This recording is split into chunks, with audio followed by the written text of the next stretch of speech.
सलगरेत सिद्धेश्वर यात्रा उत्साहात। लाखो भाविकांचं श्रद्धास्थान असलेल्या सलगरेचे ग्रामदैवत श्री सिद्धेश्वर देवाचा पालखी सोहळा गुलाल खोबऱ्याच्या उधळणीत अलोट गर्दीत संपन्न झाला। यंदा यात्रेचे 10वे वर्ष असून सिद्धेश्वर यात्रेस यंदाच्या वर्षी अभूतपूर्व प्रतिसाद दिसून आला। तब्बल कोट्यावधींच्या उलाढालीसह यात्रा संपन्न झाली। देवा सिद्धेश्वराच्या नावानं चांगभलचा जयघोष करत अवकाशात गुलालाची उधळण केली। सायंकाळी कायपुरे परिवाराच्या वतीनं 151 दिव्यांची माणिक आरती करण्यात आली व धनगरी ओव्यांचा कार्यक्रम झाला। प्रत्येक वर्षामध्ये भाविकांच्या संख्येत वाढ होत आहे। मोठ्या आकाश पाळणे व खेळण्यांच्या दुकानांमध्येही मोठी गर्दी दिसून आली। विविध स्पर्धा व मनोरंजनाच्या कार्यक्रमाचं आयोजन गुरुवारी केलंय। यात्रा कमिटी व ग्रामपंचायत सदस्यांचं विशेष सहकार्य लाभले।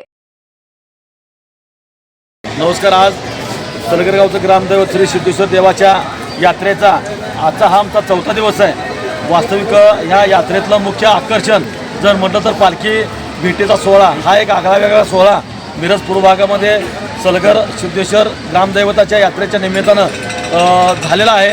सलगर आणि परिसरामधील सर्व देवाच्या मानाच्या पालख्या एकत्र या ठिकाणी स्टँड चौकामध्ये येतात। त्याचबरोबर सलगर सिद्धेश्वरमधून सिद्धेश्वराची पालखी स्टँड परिसरामध्ये जाऊन तिथं गाळाभेट होऊन सर्वच पालख्या या ठिकाणी पुन्हा मंदिराकडे येतात आणि 5 प्रदक्षिणा झाल्यानंतर त्या पालख्या विसावल्या जातात। त्याचबरोबर माणिक आरती केली जाते। 108 दिवे लावून त्या ठिकाणी माणिक आरती केली जाते। माणिक आरतीचा मान हा सलगरमधील कायपुरे बंधूंचा आहे आणि खरोखरच या ठिकाणी एक चांगल्या पद्धतीचा सोहळा आज या ठिकाणी संपन्न झालेला आहे। माणिक आरतीच्या बाबतीमध्ये ज्याला तो दिवा ज्याला मिळेल 108 दिव्यापैकी त्याला थोडंसं त्याचं वर्ष किंवा उर्वरित भविष्यकाळ चांगला जातो अशा पद्धतीची आख्यायिका आहे आणि म्हणून ह्या दिव्यासाठी बरेचसे भाविक भक्त जणू काय मला मिळेल का अशासाठी सुद्धा स्पर्धा या ठिकाणी लागली असते। आणि खरोखरच आजचा हा जो यात्रेचा 4था दिवस आहे पालखी भेटीचा तो फार मोठ्या प्रमाणामध्ये आणि अभूतपूर्व असा झालेला आहे।